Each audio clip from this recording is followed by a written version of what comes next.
I should say one or two things about the book, which is the ostensible reason for today's event. This is by way of unashamed advertisement. The first point is the cover, which you will only be able to see at a distance, but it will be available, including for purchase, I believe, at a discount at the reception. The cover is by Alighiero Boetti and shows, in its full version, which is a triptych, it shows hundreds of planes flying in space against a Cambridge blue background. The planes don't collide, but there are very many of them, of all generations, and they look in imminent chance of collision. And I took that as a metaphor for the states in space, whirling around, doing multiple things, and very, very often colliding with each other. The function of international law is to minimise collisions and to deal with the aftermath when collisions occur. And the cover is intended to reflect that. The second point is by way of explanation and contrast. The book is called State Responsibility, the General Part.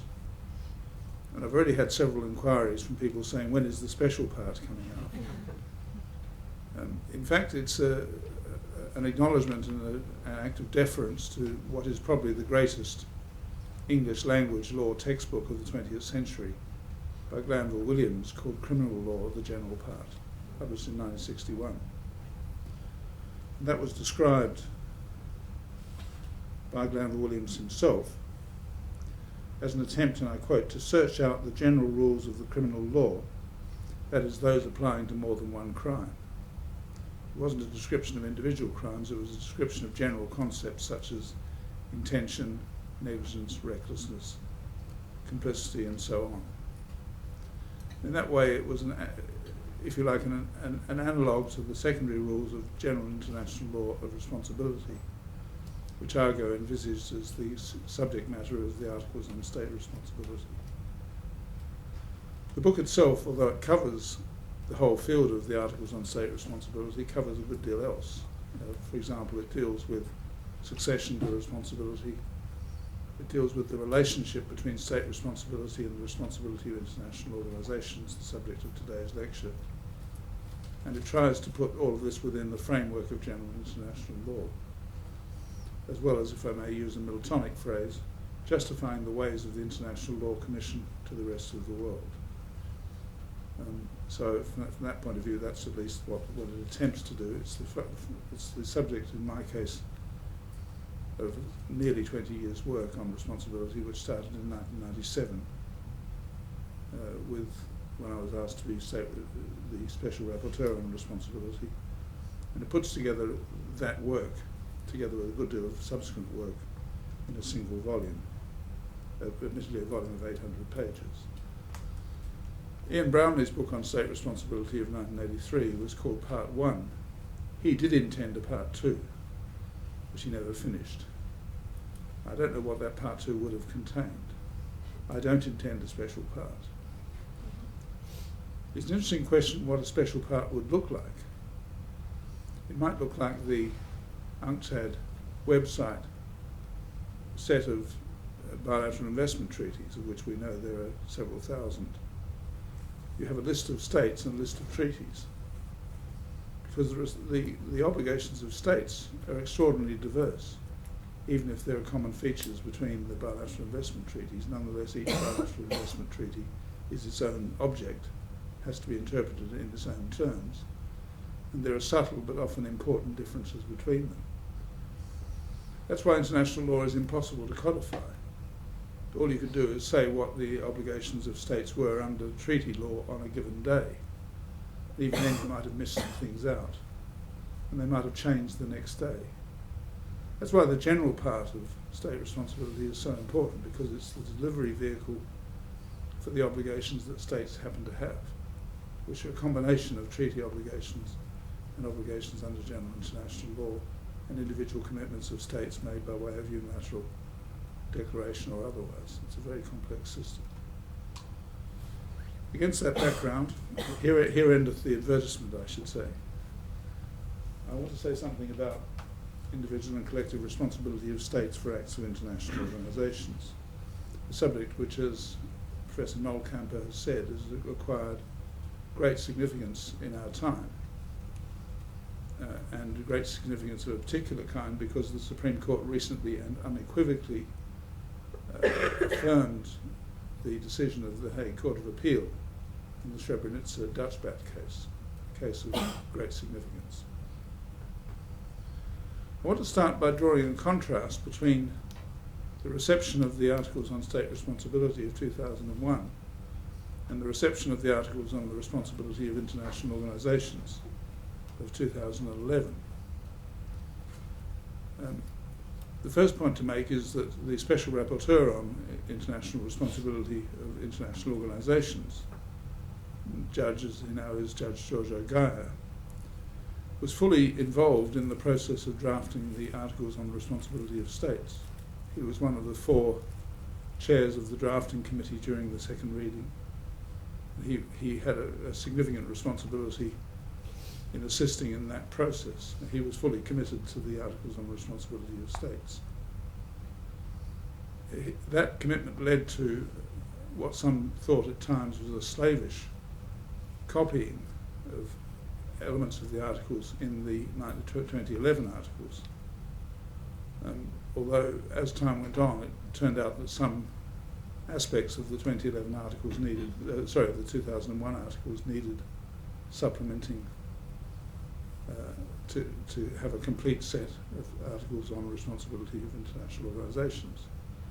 That is particularly the question of the responsibility of states for the acts of organisations, which is the subject of some special articles of the 2011 draft, to which I will refer in a while. And yet there's a striking contrast between the reception of the, I'm going to call them the ARS, the Articles on Responsibility of States, and the Articles on Responsibility of International Organisations, which I'm going to call ARIO, just for short. The Articles on Responsibility of States have been widely accepted, have been cited in now more than 150 judicial decisions, domestic and international. They've been referred to very broadly by commentators. And some of the articles which I thought were not customary international law at the time are now generally regarded as customary international law. For example, Article 16 on complicity. So there's been a very wide range of acceptance. It's taken time, it's happened gradually, and it's incomplete. For example, when the International Law Commission, with the International Court of Justice in the in the recent Belgian case against Senegal, was concerned with the question of standing to sue or invocation of responsibility. It in effect repeated the formula of the ILC articles, Article 48(1)A, but didn't refer to the articles themselves. And it's possible to interpret it as adopting a slightly narrower view, but nonetheless a view entirely consistent with Article 48(1)A. And the Court had done similar in relation to Article 42 on a previous occasion. Nonetheless, with whatever qualification, the Articles on Responsibility of States have been generally accepted.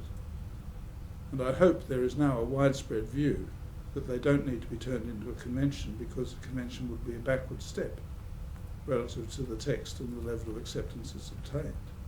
We'll see whether the Sixth Committee of the General Assembly adheres to that view in the debate this year, which will be the 4th debate on that subject since 2001.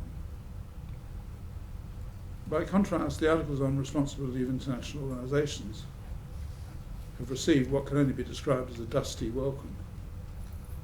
There's been quite a lot of criticism of them from international organisations themselves, who are rather shy of the principle of responsibility for their conduct, and are put in a difficult situation, often by states, and leaving them out on a limb without the necessary resources which they need to deal with situations for which they are de jure responsible, most notably, of course, in the peacekeeping context, as we saw from Rwanda and from Somalia and from various other situations. So we can understand international organisations being reluctant. There are two other factors which get in the way of the acknowledgement of the responsibility of international organisations as on a par with the responsibility of states. The first is that the machinery for responsibility in the case of international organisations is largely absent. The machinery of international responsibility of states was established at a fairly early stage in the context of the Permanent Court of Arbitration, later the Permanent Court of International Justice, with its famous stipulation that only states can be parties to proceedings before the court. So there is no possibility of an international case except by special agreement before an ad hoc forum in which an individual or a state brings proceedings against an international organisation under the rubric of international responsibility. Obviously there are some exceptions to that, which I'll come to in a moment.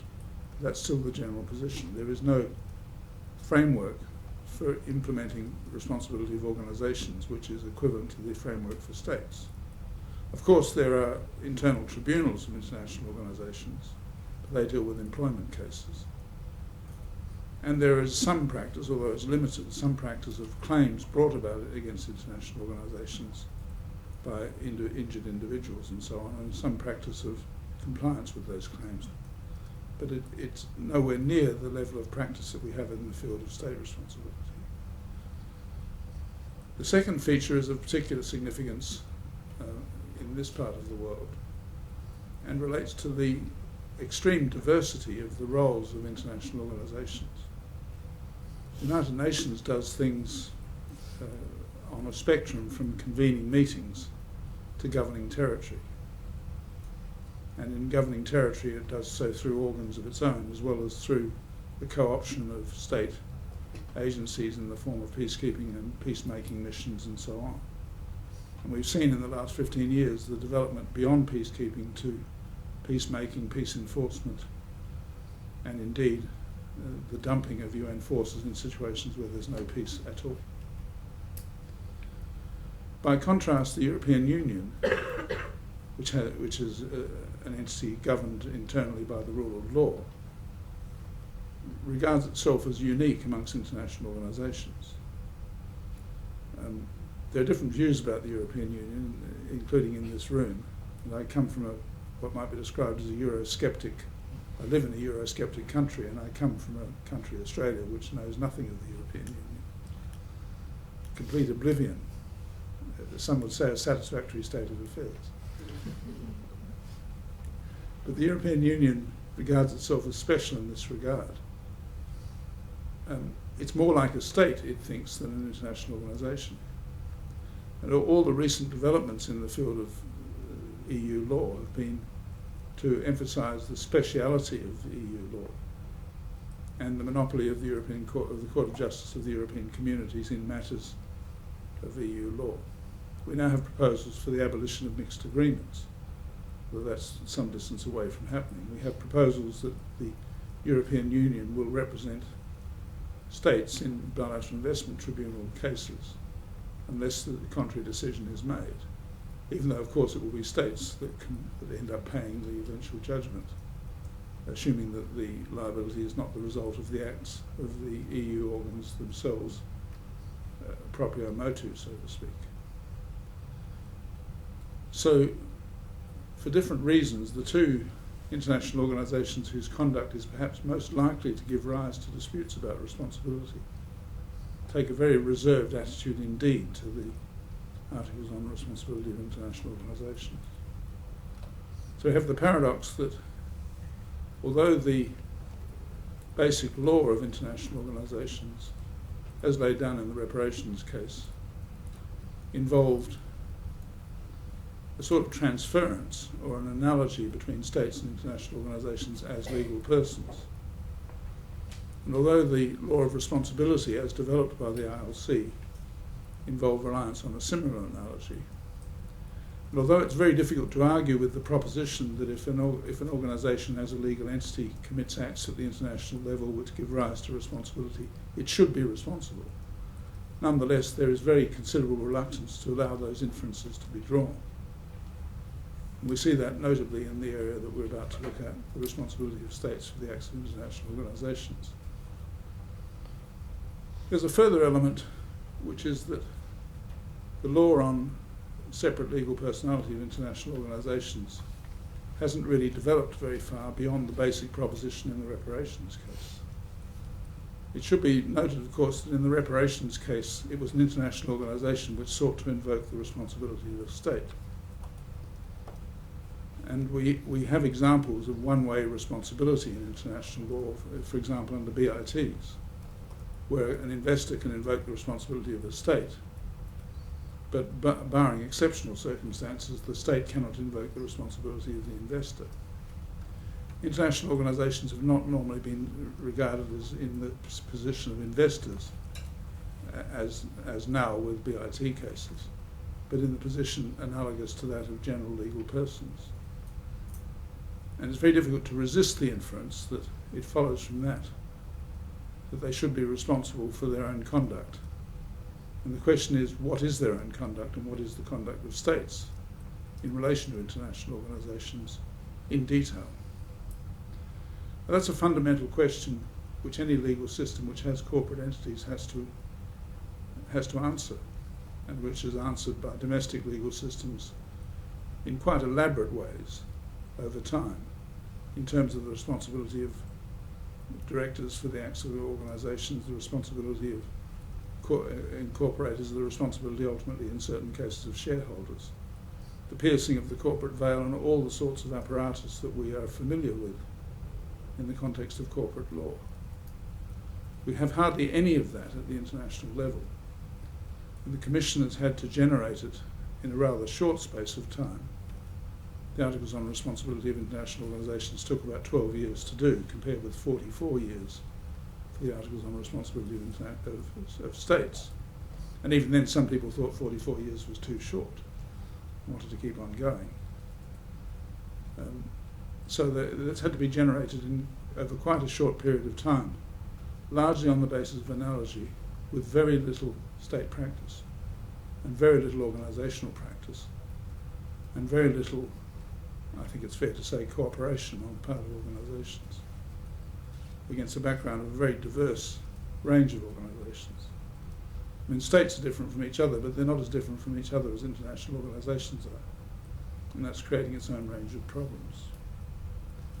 Against that background, I wanted to consider two questions today, which were reflected, for those of you who like the book, in chapters 6 and 12 of the book.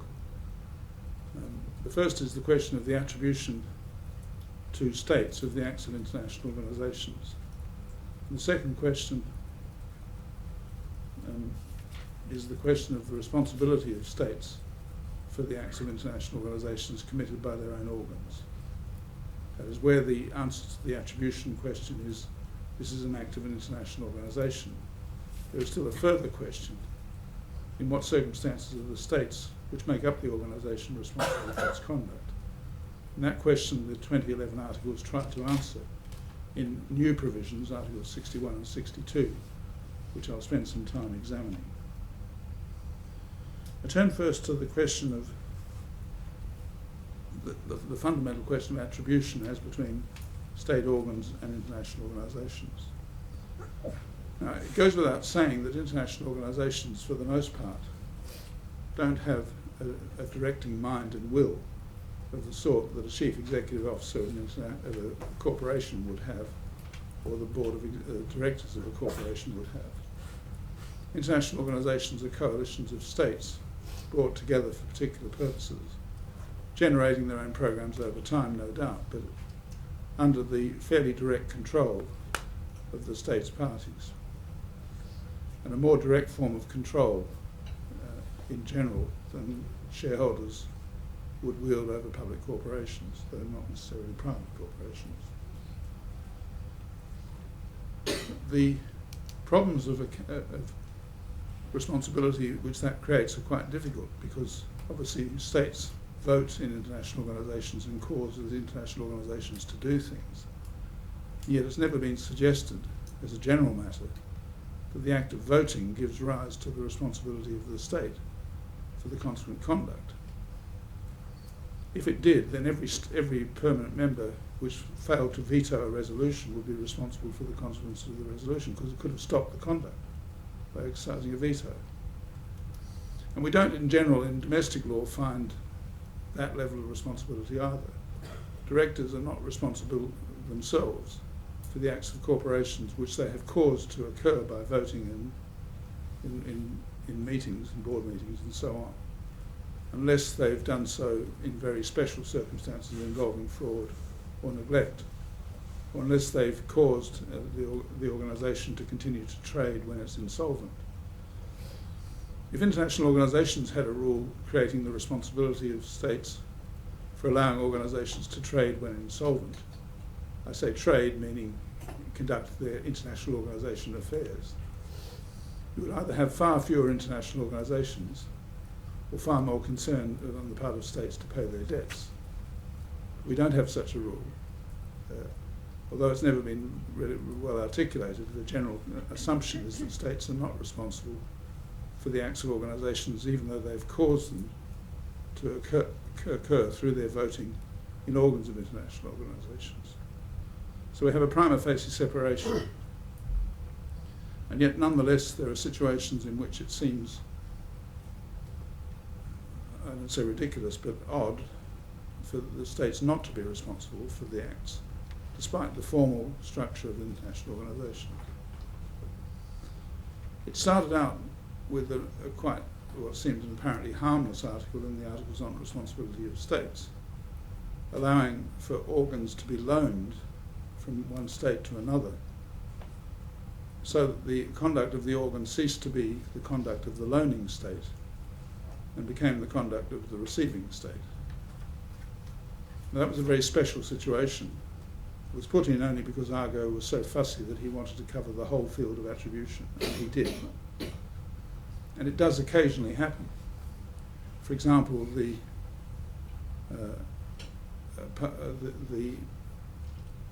public accountant of New Zealand acts as the public accountant of the Cook Islands, which is a separate legal entity. Or the Privy Council in the UK acts as the Court of Appeal from various remaining states, not very many now, but still some. As Court of Appeal from those states, it acts in right of those states, not in right of the United Kingdom, despite the fact that the United Kingdom pays the salary of the members of the Privy Council. So you can have loaned organs. France gave its access to its prisons to Andorran prisoners under a special arrangement because Andorra didn't have facilities for keeping long-term prisoners. So the French prison service was in effect loaned to Andorra. And if there was denial of justice, it was a denial of justice for which Andorra was responsible and not France. But this was an entirely exceptional situation. It wasn't a case of, except in broad terms, of cooperative conduct. It was a case of, in effect, the transference of a person or an entity, or the secondment of a person or an entity to another state for particular purposes, so that the person or entity became an organ of that state for that purpose. There weren't very many cases of it, but there are enough to warrant its being covered in an article.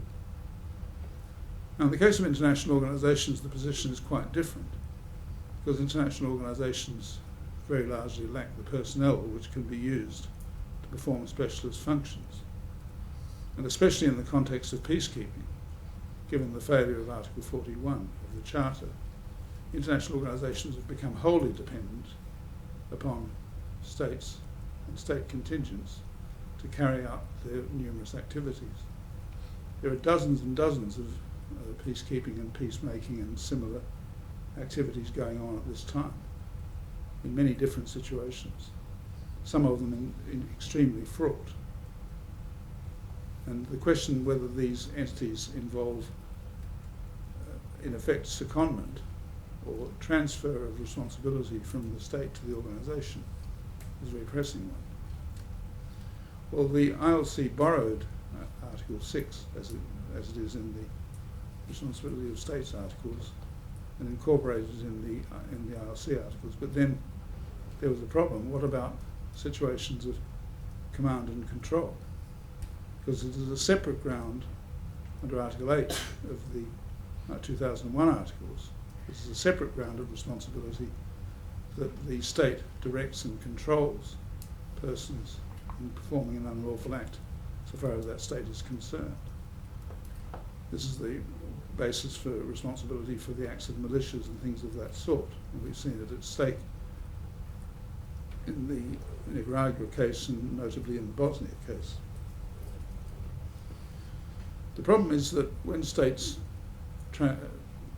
quote, transfer their forces to international organisations, whether they're NATO or the UN, the transference happens in a very considerable way sub modo, because the states remain the employers, as in secondment they sometimes do, the employers of the transferred entities. And when the transferred entities are military forces, they retain day-to-day military command and control to a significant extent, even if there is a UN commander-in-chief, or whatever he may be, he or she may be. The states are in fact engaged in day-to-day supervision of their own forces, because ultimately if people are killed, they're returned home, the state has to take some form of responsibility for their deaths, even if they may not in fact have issued the orders which brought about the deaths. And that creates a very special situation. It was the subject of a series of decisions of the European Court of Human Rights, of which much has been written. Barami and Saramati is the most important of them, which have largely focused on the idea of actual control. I don't want to go into the details of the Barami and Saramati case because, as I say, they've been much discussed. But it seemed to be an inference of Barami and Saramati that where persons were part of a UN force, in this case in Kosovo, under unified command, they ceased to be organs of the state and became UN persons for the purposes of responsibility. And the Saramati case in particular was dismissed on the grounds that there was no jurisdiction ratione personae, because the persons from whom the forces came were not responsible for their conduct, the UN was. Now, in practice, that creates a very considerable problem. As I said, there's no vehicle for the implementation of state responsibility, of international organisation responsibility in such cases. And the existing mechanisms for state responsibility, most notably in Europe, the European Court of Human Rights, are faced with a problem when the conduct in question is in some sense the conduct of an organisation, although an organisation permitted to act by the state's parties. The ILC in 2011 dealt with that problem by the concept of actual control.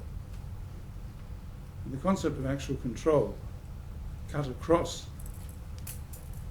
the assumptions which had underlain the Saramati aspect of the Barami and Saramati decision, leading to the possibility, which up to then the organisations had resisted, that responsibility might actually be shared, hence the relevance to this project. Responsibility might actually be the responsibility both of the organisation, since its organs were involved, and of the state, since its organs continued to be involved, whatever the theory might have said in the context of peacekeeping operations. And that was the issue which was raised in acute form in a number of cases arising from the massacres both at Srebrenica and in Rwanda, and in particular from the Dutch BAT decision, which has been making its way rather slowly, but I don't criticise it for that because it's been dealt with in a very thorough manner through the Dutch courts. The Dutch Supreme Court on the 6th of September of this year confirmed the decision of the Hague Court of Appeal in relation to the fact situation there. The case involved a small number of persons who had been expelled from a safe compound under the control of the Dutch battalion to Unperform. and been taken away and shot by Serb militias. They were expelled in circumstances in which the Dutch forces knew that there was a risk that they would be murdered, a serious risk. And the court was aware, I think, both the Court of Appeal and the Supreme Court, of the dilemmas in which the Dutch forces were placed by the failure of the states concerned to provide adequate forces to control what was going on. Safe havens were being used, as it were, as excuses for action, in the same way that the criminal tribunals were being used as excuses for action. In any event, these three people were refused safe haven by the Dutch forces at a time when Dutch officials had direct, day-to-day, minute-to-minute information about what was going on and control over what was going on, in addition to the orders being given by UN officials. The state argued that in these circumstances, as a matter of law, the Dutch personnel were acting as UN personnel, the Saramati argument, as it were, and therefore there could be no Dutch responsibility. The Court of Appeal rejected that argument, and so too did the Supreme Court, in categorical terms. Applying both the 2001 and 2011 articles, they held that actual responsibility was, as a matter of fact, vested in the Dutch state at the time when the events occurred. And they also held, although it wasn't necessary for the purposes of the decision, that the responsibility could be plural, that is, the organisation might be responsible as well. In practice, in those circumstances, it will be the state which will be held responsible, because the organs of responsibility so far only extend to states and not to organisations. Although there may be some questions of contribution at a later stage, I think maybe that's a theoretical possibility rather than a real one. The decision of the Supreme Court has to be read in the context, as, and I say this as a layperson, of the limited grounds for cassation under Dutch law. So the question, the Supreme Court kept saying there was no mistake of law in the Court of Appeal decision, rather than doing what the English Supreme Court would have done, or the Supreme Court of the United Kingdom would have done, which was to tell you what the law was and to say, this is the law and we don't really care what the Court of Appeal said. It's a much more directive system of appeals than you have here. But nonetheless, the terms in which the Supreme Court endorsed the decision of the Court of Appeal made it clear that it agreed entirely with the way the Court of Appeal had decided the case. And there's an important passage at the end, and I think we're at a juncture where important passages of this sort are likely to sink in, where the Court rejected an argument which had been made at the Court of Appeal level, and did so in avowed obiter dicta, that domestic courts should be resistant to extensive interpretations of responsibility because of the consequences that would have for international cooperation.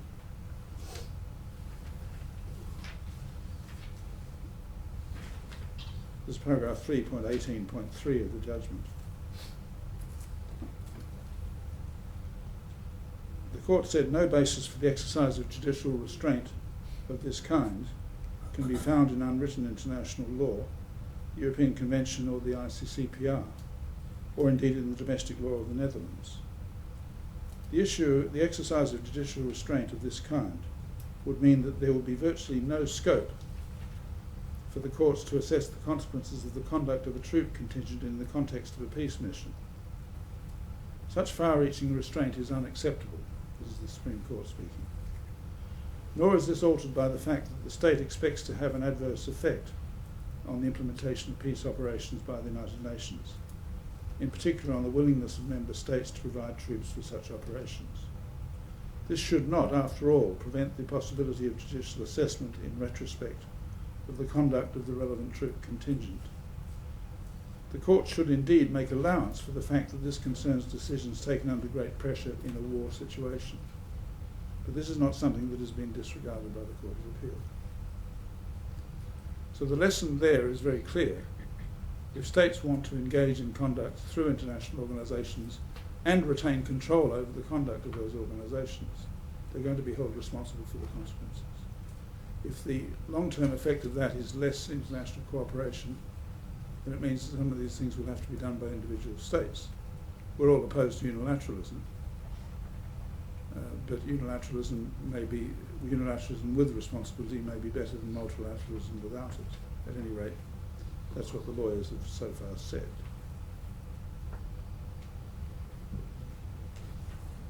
I turn to the second question, which is the responsibility, so-called secondary responsibility of states for the acts of international organisations.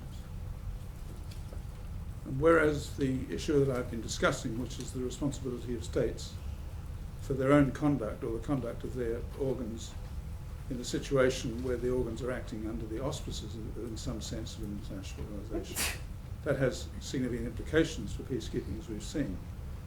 The question of secondary responsibility of states for the acts of organisations properly so called is dynamite in terms of its implications for international cooperation. I think is much greater. And this issue was dealt with in the Commission in two articles, Articles 62 and 61. And I deal with them in that order because logically that's the right order, even though numerically they're dealt with in 61 and 62. I always tell my students when they're writing theses, if you can't think of any other order, use the numerical order or the chronological order. And that's generally a good rule, but this is a case where we have to break it. Article 62 says, this is of 2011, a state member of an international organisation is responsible for an internationally wrongful act of that organisation if A, it has accepted responsibility for that act towards the injured party, B, it has led the injured party to rely on its responsibility, and then the responsibility of the state is presumed to be subsidiary. Now, that article is more significant for what it doesn't say, at least expressly. It's not a negative rule of attribution, but it says in effect that states are not responsible for the acts of international organisations in which they have participated and which they may have caused, unless one of those two conditions is satisfied. First, that it has accepted responsibility towards the injured party, which is a form of acceptance not unlike that envisaged in Article 11 of the Articles on State Responsibility. Alternatively, it has led the injured party to rely on its responsibility. Now, a point by way of parenthesis, which is true of the Articles on Responsibility and true of the Dutch back case as well. The Articles on Responsibility, both sets, are concerned with state responsibility vis-à-vis other states and, in some cases, international organisations. So at the purely international level. And yet we all know that these articles are used to deal with responsibility between states and non-states, organisations, corporations, and so on. We see that phenomenon very sharply in the BIT situation, or in the human rights situation, where individuals rely on general international law as a basis for making claims, and sometimes winning substantial amounts of money. This is part of the present situation where what was a purely interstate phenomenon, international law of the classic kind, is turning into something else which governs directly or indirectly as a matter of taste the relations between states, organisations and private parties. So the claimants in the Dutch back case could bring a case that was partly brought under Bosnian law, but it was decided in substance under international law. International law, though formulated in interstate terms, comes to apply to the relations between states and private parties. That's part of the fascination of the present phase of international law, with planes flying around in the ether in large numbers in different designs. We see the appropriateness of the front cover. So although Article 62 doesn't contain the negative, it implies the negative very clearly. And the situations in which a state will actually be held to be responsible under one of the exceptions in Article 62 are very infrequent in practice. It's very rare that a state will expressly endorse responsibility for the acts of the organisation. And I would say relatively equally rare that it will lead an injured party to rely on its responsibility except in very special circumstances. So it is, in effect, though not in form, a negative attribution rule. And it's been confirmed, although there was a lot of debate at the time of the Tin Council dispute in the United Kingdom about the possibility of general secondary responsibility of states for the acts of international organisations. The House of Lords and the Court of Appeal in the various Tin Council cases rejected that proposition. The International Law Commission eventually rejected it as well, except, as I say, in those two special cases.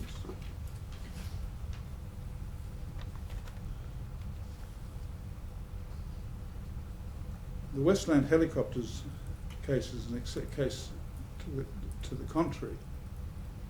That was a rather special situation of an organisation of 4 states which had contracted with Westland for the construction of military helicopters. The organisation broke down and was in effect insolvent and in a state of liquidation at the relevant time. There were, I think, in practice 2 organisations. There was the bit of the organisation that Egypt had managed to get its hands on, and a bit of the organisation the other 3 member states had managed to get their hands on. And we all know that when organisations break down, special rules may be required to deal with the responsibility situations arising from them. I don't think Westland Helicopters formulates a general rule. But the Commission also came up with an article which seems to be much more problematic, which is Article 61.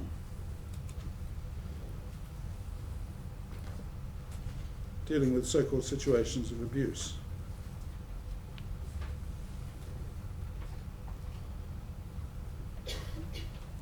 In the First National City Bank case, the United States Supreme Court said that governments, it was talking about domestic law, cannot avoid the, it was talking about its view of international law, I apologise, cannot avoid the requirements of international law simply by creating juridical entities whenever the need arises. And that's partly the question.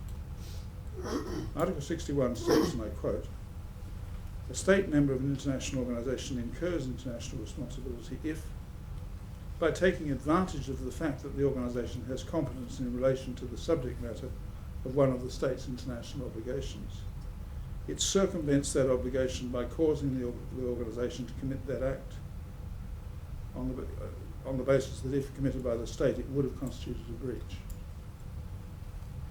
It doesn't matter whether or not the act is inconsistent with the obligations of the organisation. Now that's a very problematic rule. It's very problematic because of its formulation. It's very problematic because it fails to deal with the real situation that occurs where states allow their facilities to be used by international organisations in situations which become unreviewable. I'll come back to that. The conditions for responsibility under 61 are that the state has to take advantage of the fact that the organisation has competence or transferred competence. I'm not sure what take advantage means, but in the commentary it seems to imply some form of intention to take advantage of it. And circumvents the obligation by causing the organisation to commit an act. So it has to circumvent the obligation, and it has to do so by causing the organisation to commit an act.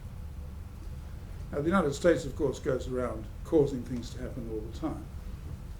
It's very powerful and it pays a very large proportion of the international budget for organisations and so on. But most states don't cause anything to happen, even though they may take credit for when they do happen, if it turns out well. These things are done by coalitions, and if you had to attribute the success of, let's say, the International Criminal Tribunal for the former Yugoslavia to any individual state, it would probably not be the United States, it would probably not be the Netherlands, it would be some coalition. Success has many fathers, they say, and probably quite a few mothers as well, and failure very few.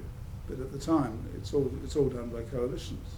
So whether you can say that an individual member state causes the act to occur, it either requires an elaborate historical investigation. Did France cause the European Union? Did Germany cause it? Did Hitler cause it? Heavens above. Where's the element of circumvention? Article 61, it seems to me to be practically useless in dealing with these situations. And yet there is a problem. There is a problem where international organisations commit acts in relation to particular states, which would be unlawful if committed by the states themselves, and there's a responsibility gap. The classic and rather mundane example, which comes from a series of decisions which go under the rubric of the Bosphorus principle, is that those cases which involve the alleged denial of justice by administrative tribunals of international organisations located or seated in a particular state. For example, I'm a member of the OECD Administrative Tribunal, and you would have thought that was by itself sufficient guarantee that the OECD Administrative Tribunal would behave itself, but not necessarily. If you want to sue the OECD Administrative Tribunal, you can't, because it can't be sued under the rubric of the OECD rules. And you can't sue the OECD because it has general immunity. Another aspect of the proposition that the immunity of international organisations developed at a time when the non-immunity of states was itself being developed as an aspect of the modern framework of responsibility. So you sue France, because France allows the OECD Administrative Tribunal to operate under a regime of immunity in France. And the courts have held consistently that provided there is equivalent protection under the international arrangements that exist, the state is not responsible for the acts of the tribunals and other bodies performing acts at the international level. So there is a condition on the immunity. The condition is compliance with the rules of equivalent protection, having equivalent effect. Now, that of course gives rise to the question, what is equivalent effect in the case of international organisations? With international organisations not being constitutionalised to the same extent as entities in well-governed states, may not have the same levels of protection. Members of the OECD Administrative Tribunal don't have security of tenure, for example. They're appointed for 3-year terms and can be disappointed at the end of the 3 years. They give bad decisions. And the equivalent applies elsewhere. And yet that is, it seems, an important safeguard. Numbers of international organisations have set up administrative tribunals or have opted into administrative tribunal arrangements in order to take advantage of the conditional protection offered by the Bosphorus principle in relation to the European Court of Human Rights. We see the same thing happening at the international level as well. That's the basis for the recent decision of extreme importance of the Court of Justice of the European Union in the Cardi case, because that's really an application of the Bosphorus principle. The United Nations will not be allowed, through the Security Council, to impose sanctions which have to be implemented by member states. After all, the United Nations doesn't control the banking system, which is the main vehicle for the freezing of assets. Member states control it. The United Nations will not be allowed to impose sanctions on member states without any form of due process. And again, that gives rise to the problem, what is due process when it comes to the United Nations? Due process in relation to the Sanctions Committee amounts to one state putting someone's name on a list, or at least it used to. The United Nations is now seriously considering how it might inject systems of due process into the Security Council sanctions procedure in order to satisfy the Bosphorus principle as given effect by the Court of Justice in the Cardi case. Now, many international lawyers will say that that infringes the fundamental rules of international law, in particular the rule that a state cannot rely on its domestic law, nor the European Union on its European law, as a ground for non-compliance with its international obligations. If France has to comply with Security Council resolutions, it can't say, well, European law says we can't do it. You get a conflict of laws in which international law is said to prevail. Well, international law prevails at a certain level, and yet we have to come up with workable ways of coordination of responsibility arrangements between states, international organisations at the global and regional level. So far it seems the Bosphorus Principle is the only way of doing so. It derives ultimately from the German Federal Constitutional Court's Solange decisions in relation to the European Union itself. It's possible to see the world at present as maybe somewhat apocalyptic, but you'll forgive me after my cover in being apocalyptic. It's possible to see the world as a series of legal systems, each with a certain autonomy, which have to regulate their conduct vis-à-vis each other by reference to some principle.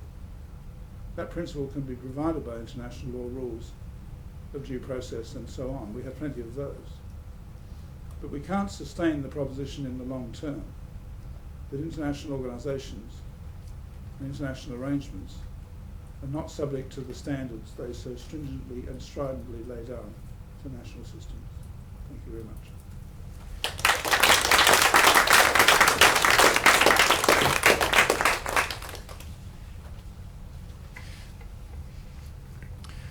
Okay, thank you, Professor Crawford, for this very interesting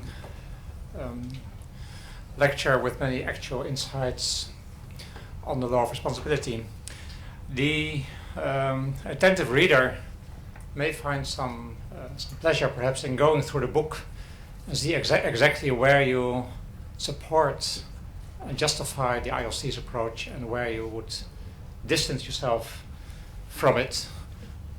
I guess your lecture suggests that your treatment of the rules of the ARIO might be slightly different from your treatment of the articles on state responsibility. We have some time for questions and answers. If I may, can I pose one first question on your last part on 61 and Bosphorus? You were fairly critical, I would say rightly so, of the rule in 61, but you also said that a rule like the Bosphorus rule would be necessary. Now it's my understanding that Special Rapporteur Gaia intended 61 to reflect to some extent the Bosphorus practice. Is your critique one of drafting primarily, or where's the space between Bosphorus and the rule as it is laid down in Article 61? As I understand the working of the Bosphorus Principle, it applies on a running basis in relation to international organisations which do not have sufficient securities for giving effect to the basic standards of treatment of individuals in terms of things like due process and so on. The circumvention rule relies on intention, which is absent from Bosphorus. And at least on one view, it depends on the intention of the acting state at the time when the delegation occurs, or the time when the transfer of power occurs, whereas the Bosphorus Principle applies, as I said, on a running basis at the time when the breach occurs. That's already a difference. At the time when the European Convention came into force, the organs such as NATO, which would go on and create problems, or the international organisations which would create problems, didn't exist. There can be no question of circumvention. A circumvention rule is no doubt useful, but it's couched in such limited terms that it's not going to have much play in these situations. The situation we're concerned with is where a state allows an international organisation to give effect to its the things it does, its activities, within the territory of that state on terms which don't comply with fundamental standards. And that would be true whether it deals with criminal justice, civil justice, sanctions, or whatever. It seems to me that it's not, I mean, we could have a situation in which people badly tried in foreign states or well housed in local jails. There comes a point where, if they shouldn't be in jail at all, someone's got to say there's been a denial of justice. And that's a direct analogy of the Cardi case. So I'm in favour of coordination between legal systems rather than the classic imperialism of the old billiard ball style international law, which simply said international law trumps no matter how bad it is. In the Yugoslav tribunal in the Tadic case said, I think a very ill-considered dictum, that international courts don't have to comply with international standards of justice. Well, if international courts don't have to comply with international standards of justice, constitutional states, constitutionally well-governed states, are going to have difficulty relying on international courts. And we've got to confront that possibility. We've got to confront the accountability, responsibility gap as it relates to international organisations. And the Bosphorus Principle is the best way of doing it, better than Article 61. Okay. Thank you very much. We have some time for Q&A. Any questions, comments, observations? Martin Zwanenburg, yes.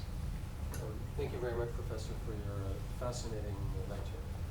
My name is Martin Zwanenburg. I work for the Dutch Ministry of Defense, and so I'm sure you won't be surprised that my question goes to the Dutch Supreme Court judgment, the 6th of September. You referred to the arbiter by the Supreme Court, in which it rejected the argument that the Netherlands had made that there should be judicial restraint because of the consequences that judicial scrutiny of potential responsibility could have. And you referred to what the court said there, that to exercise such judicial restraint would mean that there would be, in effect, very little place for judicial scrutiny of situations where agents or organs have been placed at the disposal of an international organization, but nevertheless control is exercised by the sending state. And of course, in both the Court of Appeal and the Supreme Court made very interesting statements about what exactly such control would be, because they used a very, in my mind at least, very broad definition of what effective control would be, in effect saying if you could have prevented the conduct, even if you were not aware of the conduct as it happened at the time, then you exercised, in fact, effective control. I would be very interested in your perspective on that definition of effective control as used by the Dutch courts. Thank you. Yes, well, I'm sympathetic to the position of the commander with few troops at his disposal, a ravening mob of paramilitaries armed to the teeth outside. Whether this is Rwanda or Srebrenica doesn't really matter, and primarily concerned with the safety of his own personnel. So that's a real life problem. But it's the state which is responsible here, not the individual. And the question is whether, if the state puts people in those situations and as a direct result fails in terms of the persons under their care, it does seem reasonable that there should be some compensation. There are ways of modulating that responsibility at the level of substance or the level of merits. For example, in peacekeeping situations, there's often a class of people who rely on the sending state in terms of their own conduct and change their position. And it seems to me that they deserve protection, particularly in such cases, whereas people who simply jumping the wall, getting into the compound, may be in a different position. I can also understand the position of military personnel who will say, we have to make these decisions on the spur of the moment, and we need some room, some margin of error. And again, we're not talking about criminal responsibility, of course, we're talking about civil responsibility. There may be some room for that, but in the end, the question is whether, if peacekeeping operations or peacemaking operations are to occur, they're going to occur in circumstances in which they're capable of succeeding.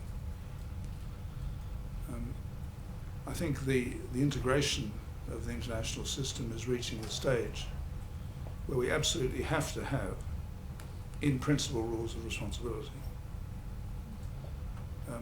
The operation of these rules of responsibility, as we've found in domestic law, in dealing with armed conflict, will often make some allowances. But I think rules of general immunity, which is what international organizations have had up to now, simply won't wash.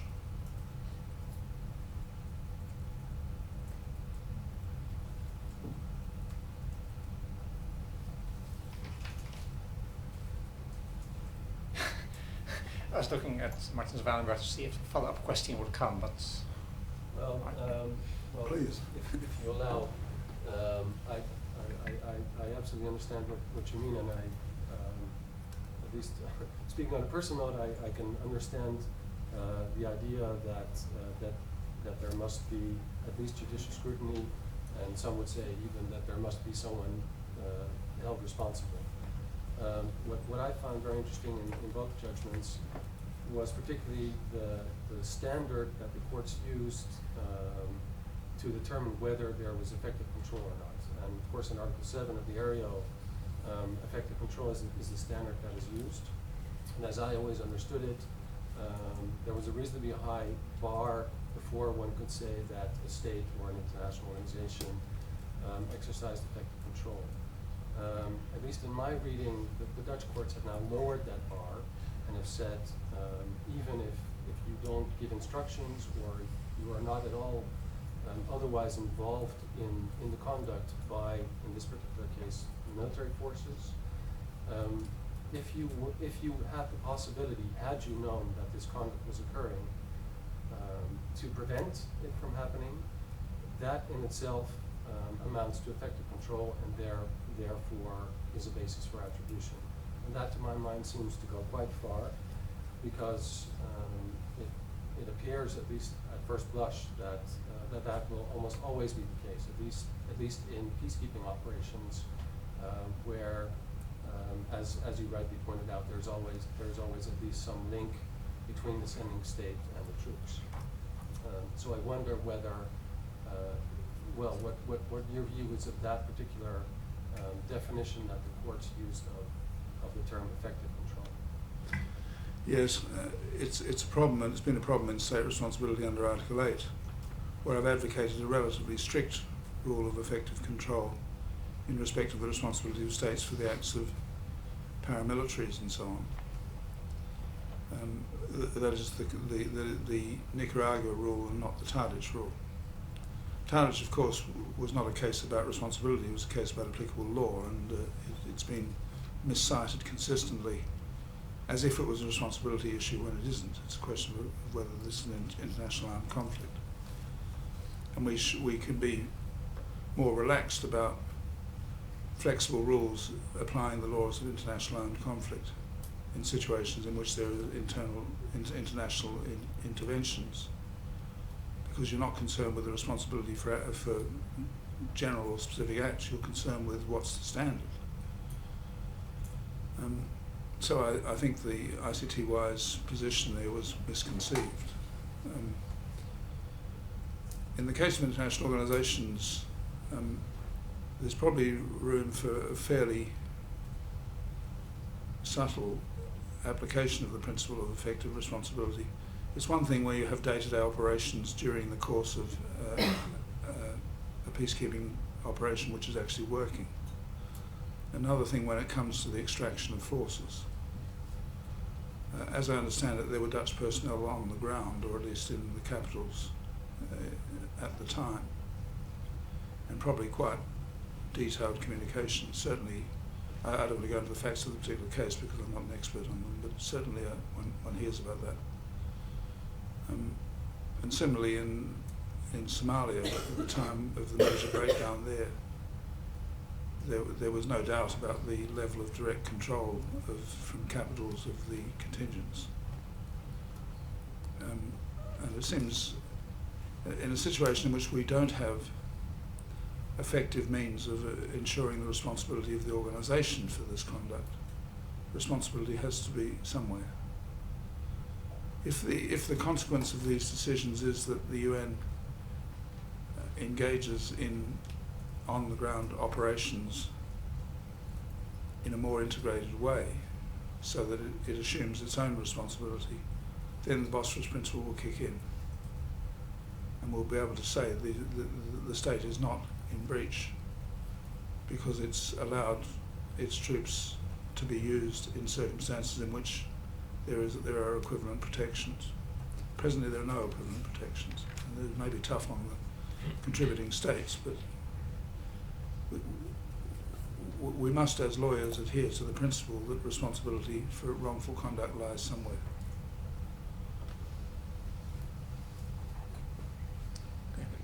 Other questions or comments? Isabel. Professor Crawford, thank you very much for your lecture. I have a question regarding something you said at the start of your lecture. About planes. No, after the planes. You explained or gave an explanation for the low reception or the not so low reception of the ARIO, and you said that had to do with the lack of a machinery for IO responsibility. That the framework for the implementation of IO responsibility is missing. Now my question is whether you think what difference, if any, the accession of the European Union to the European Convention on Human Rights will make on the development of practice in this area? Well, that's obviously a difficult question because it's somewhat speculative. The European Union is like a fire blanket. You throw it over the member states and you somewhere smoke emerges. But where it comes from, heavens knows. And who actually pays, heavens knows. But somehow you have this aggregate which will assume responsibility, and we'll see what the internal rules for attributing that responsibility turn out to be. It's a form of, I don't say federalism, but when you're trying to work out what's going on, you're forced to use analogies of divided responsibility in history, of which confederation is one. There's a very interesting decision of the International Court, or rather a decision of the United States in the context of litigation in the International Court in the US Nationals in Morocco case, because Morocco was not a party to the US Nationals in Morocco proceeding, and the United States said we don't want to continue with this proceeding unless we're sure that Morocco will be bound by the decision. And France said for itself, and the United States accepted that France was representing Morocco for the purposes of the case, and the case went ahead on that assumption. We're not very good at having worked out our rules of representation, largely because many of the situations in which we had them related to colonisation, and no one wants to touch colonisation with a barge pole. And yet there are, I think, some examples of cases based upon quasi-colonial situations, international protectorates and so on, which may provide analogies. The basic rule has to be that someone is responsible. If the EU represents member states for the purposes of a particular treaty, then its representation has to be effective. And if it's not made effective at the EU level, it has to be made effective at the member state level. We'll see how this plays out in a current proceeding which has been brought by Denmark on behalf of the Faroe Islands against the European Union in relation to fisheries. So we have the rather curious situation of Denmark, a member of the European Union, representing an entity which is part of Denmark, which is not a member of the European Union, not part of the European Union, suing the European Union. That's all I can say about that case, but watch this spot. And the case will be replicated at the WTO level as well. Okay. Other questions or comments? Mary, please. Yes, Mary Fulton at University of Nottingham. A quick question about the analogy between the process of developing these rules on responsibility for acts of international organisations and state responsibility, and the parallel that happened in the case of treaties, the 1969 Vienna Convention on the Law of Treaties and the 86 Convention on the law of treaties between international organisations and states and between international organisations. That has sort of died a kind of death, and mostly because of the way in which international organisations largely oppose the development of that 86 treaty. It's still not in force. Yes. Here we don't have a treaty situation, but do you see, perhaps through customary international law and the way, or let me put it differently, what effect do you think that the ARIO might have on the development of state responsibility? Or do you think it will have any effect at all, or will it also die potentially a similar death to the 1986 Vienna Convention on the Law of Treaties between international organizations and states? It's a very, if I may say so with great respect, it's a very good question. Obviously the 1986 articles were criticised for slavish copying of the 69 Convention. And in one or two respects, I think the criticism was right. In particular, the drafters of the 86 Convention never confronted the problem that the member states the states parties to a treaty are not exactly third parties when it comes to the acts of the organisation created under the treaty. Let me rephrase that. Where you have an international organisation which is a party to the treaty, the states parties, the members of the international organisation, are not fully third parties in respect of that treaty, because obviously they've permitted collectively the treaty to be made. And they may themselves be parties to the treaty as well. It would be very odd in that situation if they could take advantage of being third parties when they're a party to the treaty and the organisation to which they're a member is a party to the treaty. But that problem was never confronted, and that's one of the technical problems of the 1986 Convention. It's not, however, the reason that the Convention failed. The reason that the Convention failed is that international organisations want to avoid general rules of international law applying to them as far as possible. They want to be subject to their own lex specialis of their own treaty and their own constituent treaty and their own body of practice. And that slowed down the development of the law of international organisations, a point made by Felice Morgenstern a long time ago in her book on accountability of international organisations. And she had a very good insight into that.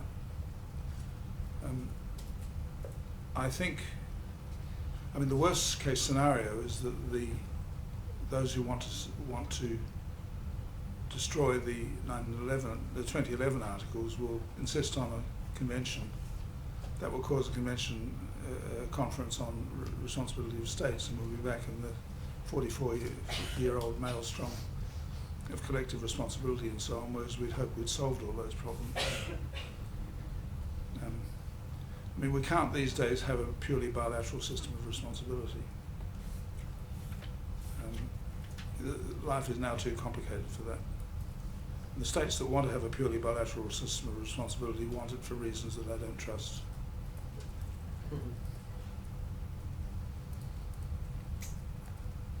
Okay, we have two or three. Well, let's take those three as the three final questions. You first. Yeah, thank you very much. I want to go back to Srebrenica. Now it has been established that the Dutch state indeed is responsible of what happened there, well, to a certain amount of people. For these three people. Yes, exactly. But this could mean a lot for the others there as well. What does this mean for individual criminal responsibility for those who were there on behalf of the Dutch state, and especially one commander who's still awaiting whether he is or is not prosecuted before a Dutch court? Well, I don't say anything about Dutch law in relation to the individual criminal responsibility of commanders. But as a matter of international law, it says nothing. Unless the individual concerned committed a war crime or a crime against humanity, he was as much a victim of the circumstances as the poor individuals who were killed. He was put in a situation where he didn't have the means, because the state didn't provide the means for him to discharge his responsibilities. And in the absence of an egregious fault on the part of the commander, I would say there'd be no criminal implications. I'm very hostile, speaking personally, to the idea that we collectively create situations in which these problems occur and then treat the poor individual who's on deck at the time as if it was their fault. I hope you'll be happy with that answer. The one but last question, Amaka Okhani. Wamaka Okhani, Amsterdam Center for International Law. I just have a comment or a question about the comment you just made about that we cannot afford to have states having a bilateral system of responsibility. And for me, it raises an issue that has cropped up quite a lot in discussions about the work of the International Law Commission, and that is basically the relationship between general international law and specialized international law on state responsibility and also responsibility of international organizations. Well, the impression one has from the statements of the Commission itself is that the purpose of the general rules is to play a gap-filling function, and that states are basically free to depart from the general rules if it fits with particular purposes of a particular system, like the EU or the African Union, for example. So my question is, does the Commission have a larger systemic agenda in mind in drawing up the articles? Coming from what you say, that we cannot have a bilateral system of responsibility, and could you perhaps elaborate on what other, perhaps any systemic purposes that the ILC has in mind in drawing up the articles, the various articles? Well, I can't speak for the ILC 12 years after I've left it, but I can speak for what we had in mind when we did the articles on responsibility of states. They are residual articles because states can create special rules of responsibility and immunity from responsibility as between themselves. But they can't create special rules of responsibility as against third states. General international law is a very subtle thing, but it's there. it's the background. It's the blue sky against which states fly around doing whatever they want to do. If two states want to fly in formation in difficult circumstances, let them do it, and they can have special rules for flying in formation, but they've still got to watch out for the rest of the sky. What are their limits? There's some limits what states. Well, there are limits in peremptory norms, but peremptory norms don't normally spread out to transform the general law of responsibility. They're concerned with specific situations, and mostly we're not concerned with states themselves violating peremptory norms. We're concerned with states failing to do things which lead others to perform such violations. There are, of course, notable exceptions to that, for which the International Criminal Court may be an answer, but as a general rule, that's true. We have to make the international law fit for democratic rule of law states to live in. Yes, Francesco Messeo at the University of Kent in Vancouver.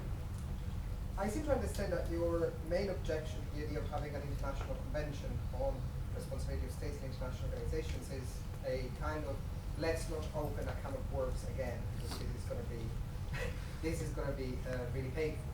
But I wonder from a systemic perspective whether you don't think that would be an opportunity to address, if anything, if there is any intention on the part of the international community to also regulate the responsibility of other actors, which are neither states nor international organizations.